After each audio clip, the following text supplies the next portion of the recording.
인사하겠습니다. 사랑하고 축복합니다. 한 주 동안 안 하셨다고 상당히 낯설어 보입니다. 사랑하고 축복합니다. 많이 하시기 바랍니다, 여러분.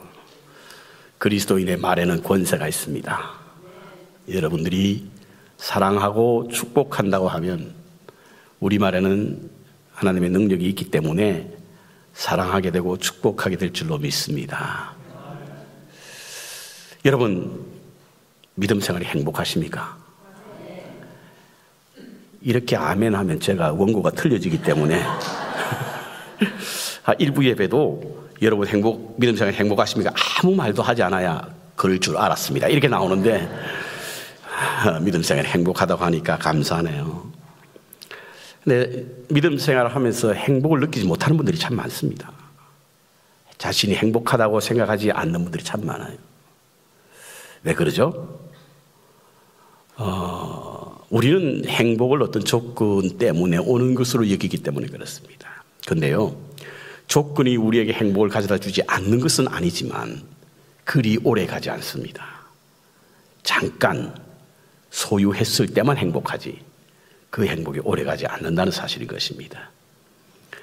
그런데 행복한 사람들을 보게 되면 가만히 들여다보면 그 얼굴에 웃음이 떠나지 않고 그리고 활기가 넘치는 그런 행복한 삶을 살아가는 사람들을 가만히 들여다보면 그 안에 사랑이 있습니다. 사랑하게 되면 행복해집니다, 여러분. 만약에 여러분들이 행복을 느끼지 못한다고 하면 한번 사랑해 보시기 바랍니다. 가까운 이웃에서부터 여러분과 관계하는 모든 사람들에게 사랑하게 되면 행복해집니다. 그것은 굳이 어떤 것을 소유하지 않는다고 하더라도, 취하지 않는다고 하더라도 우리에게는 참 행복한 삶을 살아가게 될 줄로 믿습니다. 그렇다고 한다면 그리스도인은 모두 행복해야 합니다. 왜냐하면 하나님 사랑이 있기 때문인 줄로 믿습니다. 우리는 하나님의 사랑을 받는 존재이기 때문에 그렇습니다. 하나님을 아는 지식을 쓴 제임스 패크라고 하는 분은요, 하나님의 사랑을 아는 것은 지상 낙원을 얻는 것과 같아. 지상 낙원을 얻는 것과 같은 기쁨이 있다.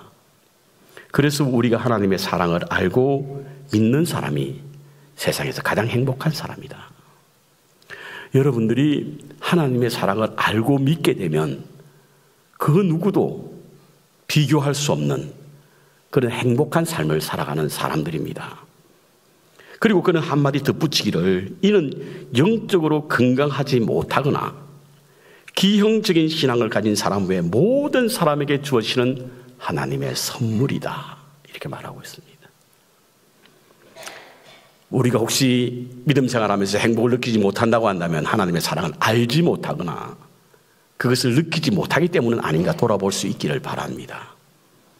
내가 어떤 것을 주어줘야만 행복하다고 하는 것은 가짜 행복이요, 오래가지 않은 행복입니다.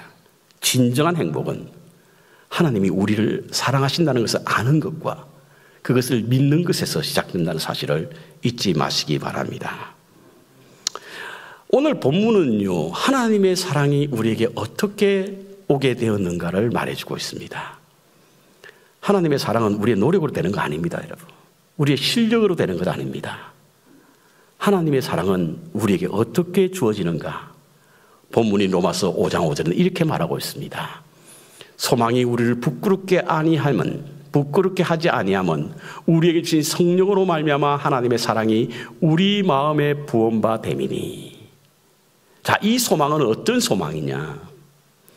우리는 로마서 5장 1절부터 간략하게 읽어드리면 5장 1절부터 믿음으로 말미암아 구원함을 얻고 의인이 된 우리에게 있어서는 하나님께서 우리에게 주시는 즐거움과 기쁨이 충만하게 되는데, 그 즐거움이라고 하는 하나님의 영광에 이르기도 되지만 환난이나 고난 가운데서도 그 즐거움을 누릴 수 있다는 겁니다. 왜? 환난은 인내를, 인내는 연단을, 연단은 소망을 낳기 때문에 그런 것인데, 그 소망이 우리를 부끄럽게 하지 아니하면 우리에게 주신 성령으로 말미암아 하나님의 사랑이 우리 마음에 부음받음이다 라고 하는 말씀 때문에 그래요. 저는 여기서 한번 또박또박 잘라서 한번 생각해 보면요, 하나님의 사랑은 어느 특정한 사람에게 주어지는 것이 아닙니다, 여러분. 모두에게. 그래서 오늘 이 사도 바울 선생은 로마에는 한 번도 가보지 않았고 로마 교인들 한 번도 만나지 않았지만 그들과 함께 공통 분모를 가진 우리라고 하는 표현을 써서 하나님의 사랑이 어떤 특정한 사람에게 주어진 것이 아니라고 하는 사실입니다. 목사님 하나님께 열심히 일하기 때문에 하나님 사랑, 그렇지 않다는 거예요. 저 같은 사람도 사랑을 맞습니다. 왜? 사도 바울 선생이 그렇게 우리에게 가르쳐주고 있기 때문에 그래요. 로마 교인이 지금 이 로마서를 썼을 때의 로마 교인은 상당히 여러 가지 일들로 인하여 분쟁이 일어났던 교회입니다. 헬라파 그리스도인들과 유대파 그리스도인들이 끊임없이 충돌이 일어나고 있던 그 시대에 로마에게 편지를 보내면서 하나님의 사랑이 우리 모두에게 주어졌다는 거예요. 우리 모두에게. 무엇으로 말미암아? 성령으로 말미암아. 하나님의 사랑은요, 우리의 노력으로 얻은 것이 아니라 성령으로 주어진 줄로 믿습니다. 성령님께서 우리에게 사랑하는 마음을 주셨다는 거예요. 성령이라고 하면 우리가 가장 먼저 떠오르는 단어가 성령의 여러 가지 은사를 생각하게 됩니다. 맞습니다, 여러분. 성령에는 은사가 있죠. 그런데 그 은사 가운데 가장 큰 은사가 뭐냐? 그건 사랑이라는 이야기예요. 은사라고 하는 것은 기프트지 않습니까? 선물이지 않습니까? 고린도 교회는요, 여러 가지 많은 은사를 받았습니다. 예언의 은사, 통역의 은사, 계시의 은사, 방언의 은사, 방언의 통역의 은사, 여러 가지 많은 은사를 받았습니다. 그런데 하나님의 은사라고 하면, 성령의 은사라고 하면 가장 먼저 떠오르는 것이 그런 것들이지요. 그런데 사실은 그렇지 않다는 거예요.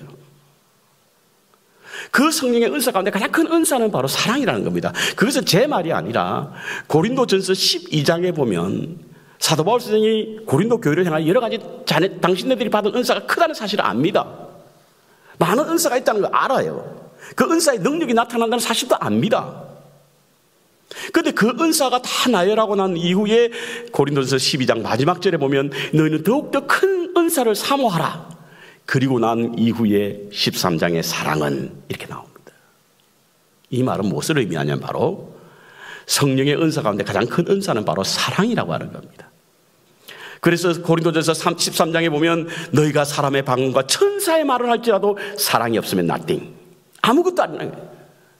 너가 지금 가지고 있는 성령의 여러 가지 많은 은사들 가운데 사랑이 결여된 어떤 은사는 아무것도 아니라는 거예요. 갈라디아서랑 가볼까요, 여러분? 여러분 너무나 잘 아시는 갈라디아서 5장 22절에 성령의 9가지 열매. 성령의 9가지 열매. 성령을 받은 사람에게 맺혀지는 그 열매가 9가지가 있는데 그 성령의 9가지 열매가 어디에서 시작되느냐? 갈라디아서 5장 22절이 성령의 은사에 관한 말씀이라고 한다면 13절에 무엇을 말하고 있냐면 13절에 어떤 말씀이 있냐면 너희는 서로 사랑으로 서로 간에 충성하라. 그러니까 결국에는 그 사랑이 하나님의 말씀으로 말미암아 우리에게 주어진 성령의 은혜로 우리가 사랑을 누리게 되었다는 이야기인 겁니다. 그렇습니다, 여러분. 그렇다고 한다면 사랑이 가장 큰 은사라고 한다면 사랑을 가진 분이 가장 큰 은사를 하나님께 받게 되었고 선물을 받게 되었고 그 사랑이라고 하는 것은 성령으로 말미암아 주어지게 됐다는 겁니다. 우리의 인품이나 인격이나 이것으로 말미암아 하나님의 사랑을 경험할 수 없다는 거예요. 정말 사랑하지 못할 사람, 그런 사람들을 우리가 사랑할 수 있는 것은 내 능력이 아니라 하나님의 성령의 은혜로 말미암은 것입니다. 하나님 주신 선물이라고 하는 사실인 겁니다. 서로 종로로 살아 서로 사랑으로 종로로 하라고 하는 이 말씀이 바로 이 성령의 은사 9가지 은사에 대한 시작입니다. 그리고 그 다음 절에 말씀에 보면 우리 마음에 부음바 되었다라고 기록되어 있는데요. 성령으로 말미암아 사랑이 우리 마음에 부음바 되었다라고 하는 이 부음바 되었다라고 하는 이 의미는 바로 차고 넘쳤다는 거예요. 사랑이요, 어느 일부분, 특정한 부분, 그것이 되는 것이 아니라 사랑은 우리의 마음에 차고 넘치게 하시는 하나님의 성령의 선물입니다. 그래서 우리가 하나님 사랑과 이웃 사랑을 어떻게 해야 되느냐? 마음만, 생각만, 몸만, 행동만 아니라 마음을 다하고 순품을 다하고 뜻을 다하고 힘을 다하여 사랑하라고 하는 것은 하나님이 성령으로 말미암아 우리에게 부恩받은 사랑이라고 하는 것은 차고 넘치게 주셨다는 이야기. 이것이 바로 하나님이 우리에게 주신 사랑입니다. 하나님의 사랑이에요. 바울은 하나님의 충만이 하나님의 사랑의 크기를 아는 것에서부터 시작된다라고 에베소서 말하고 있습니다. 여러분, 우리 목사님 은혜가 충만하다고 그러는데 속지 마시기 바랍니다. 여러분. 제가 하나님의 사랑의 크기와 넓이와 높이와 깊이를 알지 못한다고 하면 하나님의 충만을 누릴 수 없는 거예요. 여러분이 굉장히 믿음이 있는 것처럼 보이고 충만한 것처럼 보이고 그렇지만 여러분이 정말 하나님의 사랑의 깊이와 넓이와 높이와 너비를 알지 못한다고 한다면 그것은 우리가 하나님의 충만이라고 말할 수 없어요. 그건 제 말이 아니라 에베소서 3장 19절에 있습니다. 그 넓이와 길이와 높이와 깊이가 어떠함을 깨달아 하나님의 모든 충만하신 것으로 내가 충만하시기를 원하노라. 그렇습니다, 여러분. 그렇다면 하나님의 사랑은 어떤 것일까? 하나님의 사랑이 어떤 것이 한 세 가지 정도로 보면요. 첫 번째로 하나님의 사랑은 완전한 사랑입니다. 완전한 사랑이에요. 하나님은 영이시지 않습니까? 영이라고 하는 것이 뭐죠?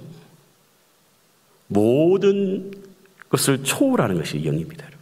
시간과 공간을 초월하시는 분이 하나님이십니다. 그래서 우리 하나님을 전능하신 하나님이라고 부릅니다. 그 하나님의 사랑이 우리에게 나타난 바 되었다는 사실인 겁니다. 사랑이요, 어느 정도 더하면 우리 완전하다라고 하는 것에 더함이 없는 사랑이라고 이야기하는데요, 모자랄 것이 없다는 사랑이죠. 그것을 증거하는 것이 바로 요한복음 13장 1절에 나오는 말씀입니다. 요한복음 13장 1절에 어떤 장면이냐면 오늘 우리가 성찬 예식을 하게 될 텐데 성찬 예식을 하시는 장면이에요. 마지막 예수님께서 제자들과 나누는 마지막 예찰이 바로 요한복음 13장 1절에 나옵니다.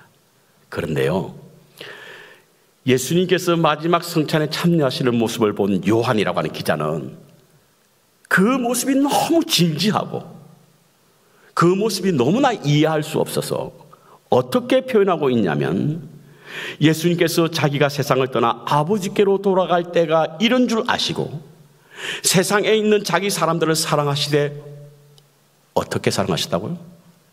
끝까지 사랑하시네요. 이게 요한에게 너무 충격적인 거예요. 왜? 그 안에 누가 있었다고요? 가룟 유다도 있었던 거예요. 이 성찬 예식이 끝에 예찰이 끝나고 나면 자기를 고발해서 은 30에 넘겨줄 제자 가룟 유다도 있었는데 그들도 사랑하시는 모습을 보고는 요한이 너무 기가 막혔던 거예요. 그래서 그가 표현하기를 하나님의 사랑은 완전하시다. 끝까지 사랑하셨다는 거예요. 이것이 하나님의 사랑입니다. 우리의 사랑은 어때요? 우리의 사랑은 불완전하죠. 아무리 사랑한다고 하지만 우리의 사랑은 그리 오래 가지 못하거나 변덕스럽습니다, 여러분. 한참 그 마음이 뜨거울 때는 당신 없이 못 살 것 같지만 시간이 지나면 당신 때문에 못 살 것 같은 것이 우리의 인생이잖아요. 그것이 우리의 불완전한 사랑입니다, 여러분. 그런데 하나님의 사랑은 어떻습니까? 변덕스럽거나 동요가 심한 사랑이 아니며 이루어지지 못할 것이 없는, 그래서 무기력하게 바라만 보는 그런 사랑이 아닙니다. 그래서 아가서에 보면요 8장 9절에 하나님의 사랑은 죽음보다 강하다고 기록하고 있고 8장 7절에 보면 많은 물로도 끌 수 없다고 이야기하고 있고 로마서 8장에 보면 세상에 어떤 것으로도 끊을 수 없는 것이 그리스도 안에 있는 하나님의 사랑이라고 우리 이야기하는 거예요. 그 사랑이 완전하기 때문입니다. 더함이 없는 사랑이기 때문에 그렇습니다. 전능하신 자의 사랑이기 때문에 그런 거예요. 두 번째로 하나님의 사랑은 거룩한 사랑입니다. 하나님은 거룩하신 분이죠. 여러분들이 인정하든 인정하지 않든 하나님은 거룩하신 분이십니다. 그래서 그분에게는 조금의 어두움도 없어요. 요한일서 1장 5절에 보면요, 우리가 그에게 듣고 너에게 전한 소식은 이것이니 곧 하나님은 빛이시라 그에게는 어둠이 조금도 없다. 여러분, 어둠과 빛은 공존할 수 없다는 사실 아시죠? 지륵과 같은 어둠에도 촛불 하나와 같이 작은 불빛에도 어둠은 사라지게 되어 있습니다. 함께 공존할 수 없기 때문에 그런 거예요. 하나님은 빛이지 않습니까? 예수님께서 I am the light이라고 말씀하셨잖아요. 그렇다고 한다면 어둠이 존재할 수 없는 것입니다. 예수님이 거하시는 모든 곳에는 다 어둠이 사라지게 되어 있는 거예요. 어둠에 있는 어둠은 바로 예수님과 공존할 수도 없고 예수님과 사귈 수도 없고 하나님과 함께 할 수도 없습니다. 우리는 하나님은 사랑이시니 모든 것을 사랑하기 때문에 심지어는 어둠마저도 그렇지 않습니다. 여러분, 왜? 하나님은 거룩하신 분이기 때문에 그래요. 하나님은 빛이시기 때문에 그렇습니다. 어둠이 함께 할 수 없는 겁니다. 그 하나님이 우리에게 거룩한 사랑을 나타내 보여주시는 거예요. 우리가 흔히 하나님의 사랑에 대해서 말씀하실 때 요한복음 3장 16절에 하나님이 이 세상을 이처럼 사랑하사 독생자를 주셨으니 그를 믿는 자는 멸망치 않고 영생을 얻게 하려 함이라 라고 말씀하고 있는데, 여기서 말하는 세상이라고 하는 것은 어두운 세상을 말하는 게 아니에요. 성경에는 세상이라는 단어가 두 가지로 표현됩니다. 첫 번째로 우리가 살고 있는 이 땅을 세상이라고 말하고 있고, 다른 하나는 그 속에 사는 사람들을 말하고 있는 거예요. 하나님께서 사랑하셨던 것은 어둠을 사랑하는 것이 아니라 어둠 속에 있는 사람을 사랑하셨다는 거예요. 우리가 이 세상에 어두운 것은 하나님과 함께 공존할 수 없기 때문에 하나님을 사랑하지 않습니다. 하지만 어둠 속에 갈 길을 알지 못하여 헤매는 어둠에 빠진 자식들은 사랑하시는 분이 하나님이십니다, 여러분. 왜냐하면 하나님은 거룩한 분이시기 때문에 그렇습니다. 어둠을 물리치고 그 어둠을 밝히시고 사랑하시는 분이 바로 하나님이시죠. 거룩한 사랑에 관한 자료를 찾다가 시인 박노해 씨, 여러분 잘 아실 텐데, 박노해 씨가 쓴 어머니의 거룩한 사랑에 관한 표현을 보고 참 공감을 했습니다. 아마 박노해 씨 형이 서울에서 고학으로 공부하시는 분이셨나 보죠. 열심히 일하면서 공부하다가 보니까 방학이 되면 그야말로 피골이 상접한 모습으로 고향으로 돌아온다고 합니다. 그러면 그의 어머님이 참으로 귀하게 여기던 애지중지하며 키워왔던 닭을 잡는데, 근데 닭을 잡는 게 지금은 여러분들 기계로 다 잡지만 옛날에 어떻게 했어요? 닭의 목을 비틀어가지고 목에다 칼을 내서 피가 막 흐르고, 그래서 잡아서 털기 뽑고 삶아서 뽑고 뭐 이렇게 하지 않습니까? 제가 잘 알죠? 뭐 제가 해봐서 그런 건 아닙니다만 그렇게 했다고 해요. 그래서 박노해 씨가 그 어머니의 모습을 보면서 온 손에, 칼을 쥐는 온 손에 피가 묻어 있으면서 그 피를 묻혀가면서 자식을 사랑하는 마음으로 닭을 삶아 주는 그 모습으로 거룩한 사랑을 하게 돼요. 예수님은 어떻습니까? 하나님은 어때요? 하나님은 그 마음속에 온통 예수 그리스도의 피를 묻혀가면서 우리를 위한, 어둠에 빠진 우리를 위하여 구원하신, 그래서 하나님의 자녀가 되게 하신 거룩한 사랑, 이것이 하나님의 사랑이라는 거예요. 그 거룩한 사랑에 우리는 힘을 얻은 것입니다. 신약시대 로마 신들은요, 사람들을 자신들의 욕구를 채우기 위한 존재로 여겼습니다. 그래서 그들을 사랑한다는 말이 없어요. 신이 인간을 사랑한다, 그렇지 않아요. 사랑한다라고 하는 표현은 오직 성욕, 그것을 위한 사랑으로 표현했습니다. 그런데 신학자들이 보니까요, 신학시대 신학자들이 보니까 도대체 하나님의 사랑은 그렇지 않거든요. 그래서 새롭게 지어낸 말이 뭐냐면 바로 아가페입니다. 아가페. 아가페라고 하는 단어는 바로 신약시대에 만들어진 단어예요. 희생적 사랑. 희생적 사랑. 이것이 바로 하나님의 거룩한 사랑입니다. 세 번째로 하나님의 선하신 사랑입니다, 여러분. 선하신 사랑이 바로 하나님의 사랑입니다. 성경에는요, 하나님의 이미지, 하나님의 성품을 선하고 인자하심이다라고 표현하고 있습니다. 곳곳에 그런 게 나와 있습니다. 하나님의 선하심이 영원하다. 선하심이 영원하다는 것이죠. 다윗의 시편 23편에도 그런 말씀이 있지 않습니까? 내가 주의 선하심과 인자하심 곧 변함없는 사랑이 평생 나를 따를 것이니 내가 여호와의 집에 영원히 거하리다. 다윗은 하나님의 선하심을 보았습니다. 예수님은 뭐라고 말씀하십니까? 나는 선한 목자라는 거예요. 하나님은 선하신 분이세요, 우리에게. 그 선하신 하나님이 당신의 선하신 사랑을 우리에게 나타내 보여주시는 겁니다. 선하심이라고 하는 이 단어를 여러분들이 오해하지 않기를 바랍니다. 선하심이라고 하는 것이 이 아가도스라고 하는 이 헬라어는 탁월하다, 우수하다, 좋다, 선하다, 훌륭하다는 뜻인데요. 이와 같은 선함을 이루는 과정이 아무 문제도 없이 하나님께서 평탄한 길로 인도하심으로 말미암아 선을 이룬다는 뜻은 결코 아닙니다. 성경에는 그렇게 기록되고 있지 않습니다. 로마서에서 협력하여 선을 이룬다라고 하는 이 합력이라는 단어가 오로지 선한 길로만, 좋은 길로만, 평탄한 길로만, 행복한 길로만 가서 선한 것을 이루는 것이 아니라 우리 인생에 찾아오는 여러 가지 많은 우여와 곡절을 겪고 그것에서 얻어지는 선한, 훌륭한, 아름다운, 행복한 그것을 누리게 된다는 이야기인 거예요. 대표적인 것으로 요셉을 들 수 있습니다. 요셉이 얼마나 착한 사람이었습니까? 그는 하나님의 꿈을 꾸는 사람이었거든요. 그런데 그는 형들에 의해서 예고로 팔려가지 않습니까? 그것은 또 어땠습니까? 보디발 아내의 유혹을 거절했기 때문에 그는 지하 감옥 깊은 곳에서 세월을 보내야 했습니다. 생각하면 할수록 형들의 한 일이 도무지 용납될 수 없었던 겁니다. 용서할 수 없었던 것이죠. 그런데요, 그는 그 형들이 자신에게 찾아왔을 때 이렇게 고백합니다. 당신들은 나를 헤아려 하였으나 하나님은 그것을 선으로 바꾸셨다는 거예요. 그러니까 우리 인생에 찾아오는 여러 가지 많은 어려움이 있지만 하나님의 선하심은, 선하신 사랑은 결국에는 우리에게 행복하고 탁월하고 우수하고 좋고 선한 그런 모습으로 바꿔가신다는 거예요. 지금 여러분 어려운 가운데 빠지신 분들이 있습니까? 고통 속에 헤매이는 분들이 있으면 결국에는 하나님께서 선하신 모습으로 당신께 사랑을 베푸실 줄로 저는 믿습니다. 저는 믿어요. 과정 속에 있는 모습이 어떠한 모습이 되든지 선하신 하나님께서 선하신 사랑으로 우리에게 좋고 탁월하고 우수한 모습으로 만들어주신다는 사실인 겁니다. 그것 때문에 우리 낙심하지 않는 거예요. 그것 때문에 우리 절망하지 않는 겁니다. 하나님의 선하신 사랑 때문에. 그렇다면 우리에게 보이신 하나님의 사랑은 어떤 것일까?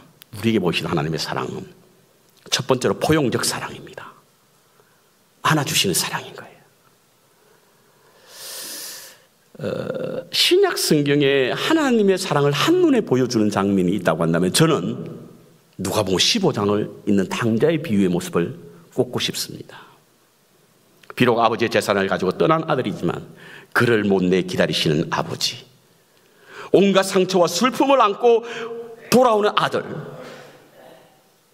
그 냄새나는 옷을 입고 신발도 빗기진 채 한눈에 보기에도 거지와 같고 노예와 같은 그를 품어주시는 아버지의 모습, 그 모습 속에서 하나님의 사랑이 보이지 않습니까, 여러분? 그 모습 속에서 사람들의 비웃음도 상관없었습니다, 여러분. 왜 자식을 그따위로 키웠느냐고 말하는 그 사람의 이야기도 들리지 않았습니다. 왜? 오로지 아들에게만 보였으니까. 그것이 포용적 사랑이었거든요, 여러분. 그 사랑이 오늘 우리에게도 다가오기에 우리는 온갖 죄로 얼룩졌지만 뻔뻔하게도 하나님 앞에 돌아올 수 있는 것이 바로 이와 같은 하나님의 포용적 사랑 때문인 줄로 저는 믿습니다. 마가복음 1장에 보면 예수님께서 치유사역 가운데 나병 환자를 낫게 하는 장면이 제게 또 다르게 감동으로 다가올 때가 참 많습니다. 나병 환자가 뭡니까, 여러분? 신약시대나 구약시대나 나병 환자라고 지금도 여러분들이 별로 가까이 하고 싶어 하지 않는 병 중에 하나가 바로 이 나병 환자인데요. 당시에는 하나님의 신의 그 심판을 받아서 그와 같은 질병이 오게 되었다고 믿었거든요. 그러니까 사람들이 아무도 가까이 하지 않지 않습니까? 저희 어릴 적만 해도 나병 환자가 지나가 막 돌을 던졌어요. 그렇죠? 그랬거든요. 그런데 예수님께서 그 사이를 지나가던 나병 환자가 예수님께 다가왔습니다. 나를 깨끗게 해주시옵소서. 나를 고쳐주시옵소서. 그때 주님께서 어떻게 그를 고치셨습니까? 잠깐 읽어보면 이렇습니다. 예수께서 손을 내밀어 그에게 대시며 이르시되 내가 원하노니 깨끗함을 받으라 하시니 즉시 그가 나았다. 예수님의 치유의 사역은 놀라운 일들이 많이 있습니다. 그런데 이 장면이 왜 제게 은혜로 다가오냐면 그냥 고친 것이 아니라는 거예요. 왜 손을 대? 아무도 손대지 않는데. 손을 내밀며 슬슬 피하려고 하는데. 나병 환자를 불쌍히 여기는 사람들은 많았습니다. 그래서 동전 던져주는 사람은 있었을지 몰라요. 주님께서 그 손을 잡았다네요.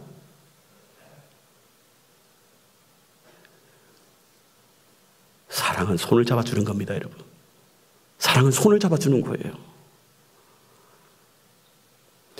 아마 제 느낌에는요, 그 속에서 한번 들어가 보면 제가 나병 환자였다고 한다면 평생 손이 굳어서 다른 사람의 체온을 느낄 수 없는 손이지만 예수님이 그의 손을 잡아주는 순간 그런 마음속 깊은 곳에서 하나님의 사랑의 체온을 느끼지 않았겠습니까, 여러분? 이것이 병든 우리의 마음, 갈라진 우리의 심령들, 이것들에게 찾아오셔서 하나님이 품어주시는 은혜. 우리가 예배를 드리러 올 때 사실은 우리 모습이 하나님 보시기에 썩 만족스럽지 않겠습니까, 여러분? 마음으로 생각으로 죄가 얼마나 많습니까? 그럼에도 하나님께서는 죄인이기 때문에 안 돼 그러지 않았습니다, 여러분. 보혈로 씻어주시고 우리의 허물을 덮어주시고 포옹해 주시는 하나님의 사랑입니다. 사람은 접촉을 통해서 평안과 기쁨을 느낀다고 하죠. 그래서 불안에 떨고 있는 사람들에게 이 안아주는 것이 얼마나 큰 위로가 되는지 모릅니다.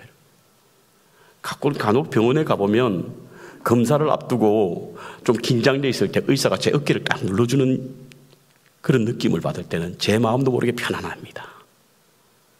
우리 의료계 종사하시는 여러분들 꼭 잊지 마시기 바랍니다. 환자가 여러분 찾아오게 될 때는 어깨나 이런 데 꼭 손을 얹어주시기 바랍니다. 얼마나 평안함과 위로가 되는지 모릅니다.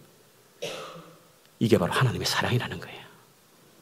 물리치지 아니하시고 버리지 아니하시고 포옹해 주시는 하나님의 사랑. 이것이 우리를 향한 하나님의 사랑입니다.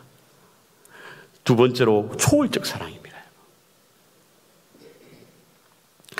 우리가 하나님의 사랑을 가장 아름답게 잘 묘사하고 있는 책이 어느 책이라고 제게 묻는다고 한다면 저는 아가서라고 말하고 싶습니다. 우리 새벽기도 시간에 아가서에 대한 물성을 했지 않습니까? 근데 아가서 사랑을 보면요, 이게 기가 막힐 사랑이에요. 왜냐하면 술람이라고 하는 이방, 술람이라고 하는 것이 바로 이방, 이 시리아 쪽에 있는 그 여인들을 이야기하죠. 술람이 여인이라고 그러거든요.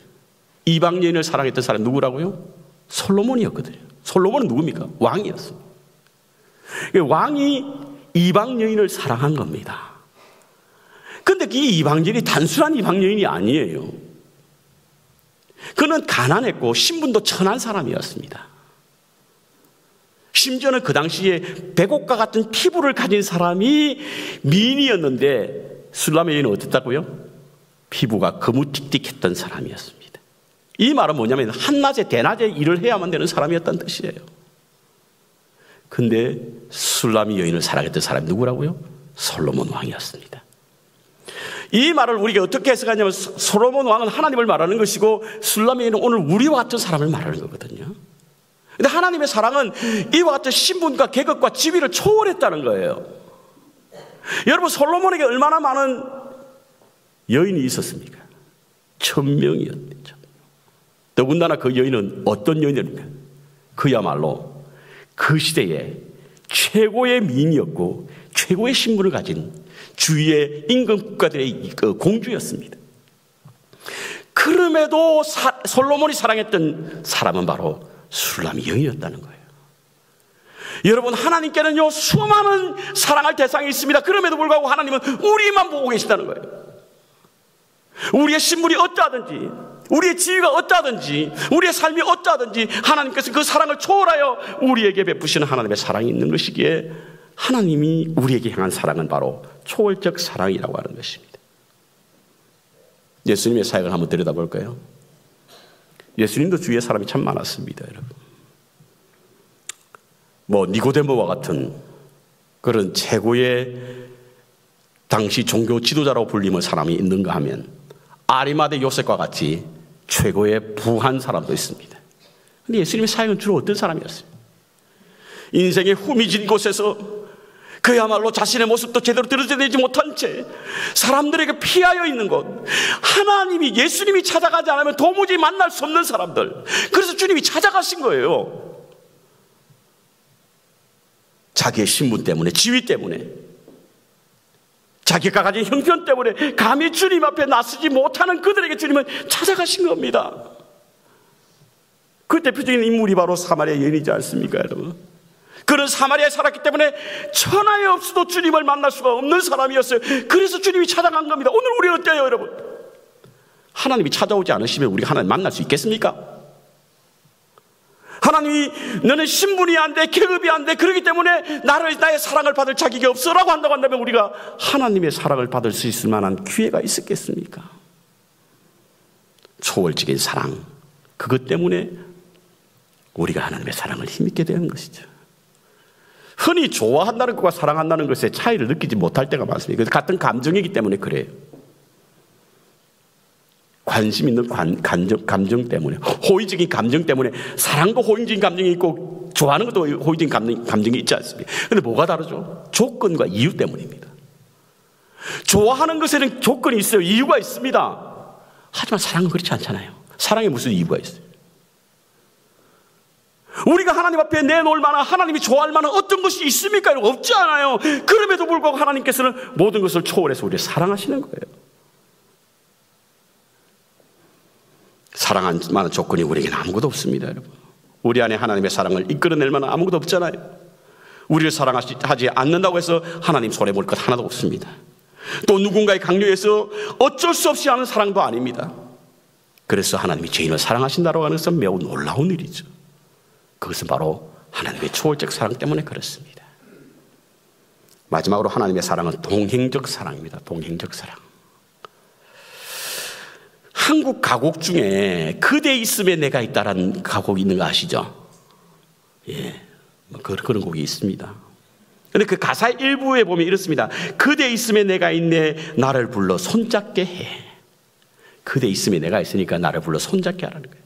손잡게 한다는 뜻이 뭐죠? 함께 가자는 거예요. 함께 가자. 함께 가자는 겁니다. 그렇습니다. 사랑이라고 하는 것은 우리 안에 그 대상이 있고 그 대상 안에 내가 있는 것이 바로 사랑입니다.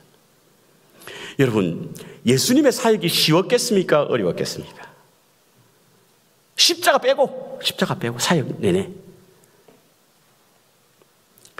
저는 굉장히 어려웠을 것으로 봅니다. 왜냐하면 능력이 없는 사람이 능력이 있는 것처럼 행동하기는 쉽습니다. 그렇지만 능력이 있는 사람이 능력이 없는 것처럼 행동하기 참 힘들어요. 예수님은 하늘의 천사장을 부를 수 있는 권세가 있었어요. 바다도 잠잠케 하셨는데요. 죽은 자도 살리셨잖아요. 5,000명도 먹이셨습니다. 그럼에도 불구하고 예수님의 능력을 다 내보이지 않았습니다. 그래서 힘들고 어렵던 거예요. 그런데 그렇게 어렵고 힘들 때마다 예수님이 고백했던 내용이 뭔 줄 아십니까? 그것은 바로 아버지가 늘 내 안에, 내가 아버지 안에 있다. 내가 아버지 안에 있고 아버지가 내 안에 있다. 그리고 나서 오늘 우리에게도 전하시는 말씀이 내 말이 너희 안에 거하고 너희가 내 안에 있으면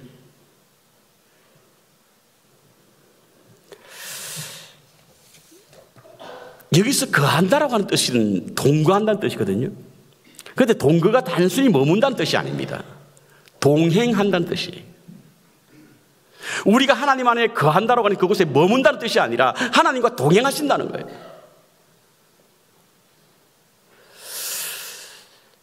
저는 목회를 하면서 힘든 시간들이 오게 되면 꼭 제 마음에 부르는 노래가 있습니다. 스바냐 3장 17절. 너의 하나님 여호와가 너희 가운데 계시니 그는 구원을 베푸실 전능자시라.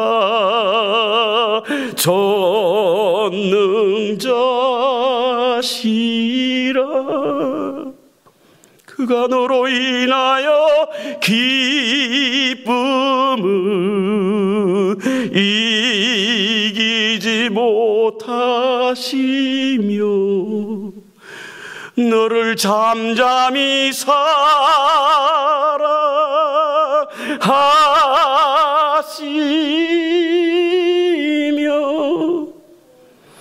이 찬송을 부르니요, 제게 찾아오는 어떤 어려움도 힘든 것도, 그래, 너희 가운데 하나님 계시지 않냐, 그가 너를 위해서 기뻐해, 너를 잠잠히 사랑하시는 분이시야. 이만하면 여러분 이길 수 있지 않겠어요? 여러분, 어떤 힘든 일이 온다고 할지라도 하나님이 우리 안에 계셔서 우리와 동행하고 계시고 너의 행위로 인하여 기뻐하고 잠잠히 너를 사랑하신다고 하는 말씀을 듣고 읽고 그리고 묵상하고 찬송하게 될 때 어떤 어려움이 우리를 막을 수가 있겠습니까? 어떤 힘든 일이 우리를 가로막겠습니까? 여러분, 같이 한번 불러볼까요? 너의 하나님 여호와가 우리 가운데 계시니 그는 구원을 베푸실 전능자시라.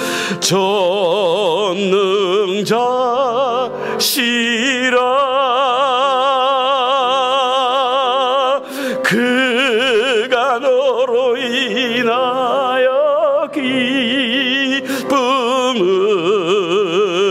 이기지 못하시며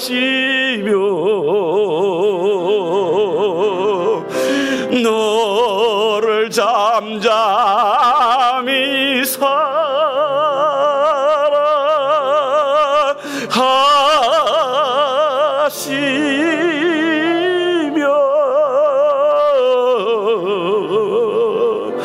즐거이 부르며 기뻐하시리.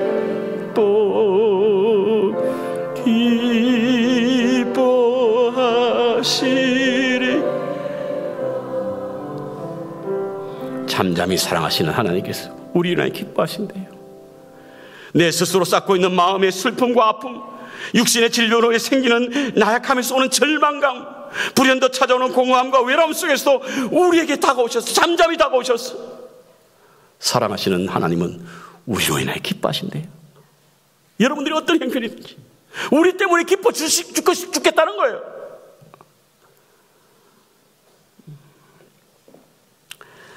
모든 배우들이 기독교인으로 구성된, 그래서 인기에 방영되었던 슬기로운 의사생활이라고 하는 드라마가 있습니다. 저도 드라마를 좋아하는데요, 특별히 이 드라마는 굉장히 재미가 있습니다. 그 드라마의 OST, 그러니까 주제 음악으로서 우리에게 익숙한 이소라 씨가 불렀던 바람이 부네요라고 하는 곡이 있습니다. 그 가사가 너무 은혜스러워요. 그 가사가 이렇습니다, 여러분. 바람이 부네요, 춥진 않은가요? 밤 깊어 문득 그대 얼굴이 떠올라 가슴 뛴 그대 미소를 떨리던 그 목소리, 많은 상처에 얼어붙은 내 마음을 감쌌던 산다는 것은 신비한 축복, 분명한 이유가 있어. 세상에 필요 없는 사람은 아무도 없어. 세상에 필요 없는 사랑은 아무도 없답니다, 여러분. 이것은 바로 기독교적 사랑을 말하는 겁니다.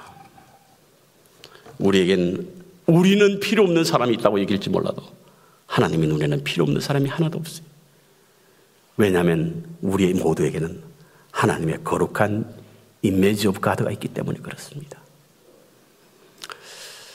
저는 우리 몸백성교회 모든 성도님들이 많은 사랑으로 행복해지기를 원합니다. 행복하지 않다고 느끼면 한번 시도해 보시기 바랍니다. 누군가를 사랑해 보십시오. 사랑하는 순간 우리는 행복한 삶을 살아갈 수 있는 줄로 압니다.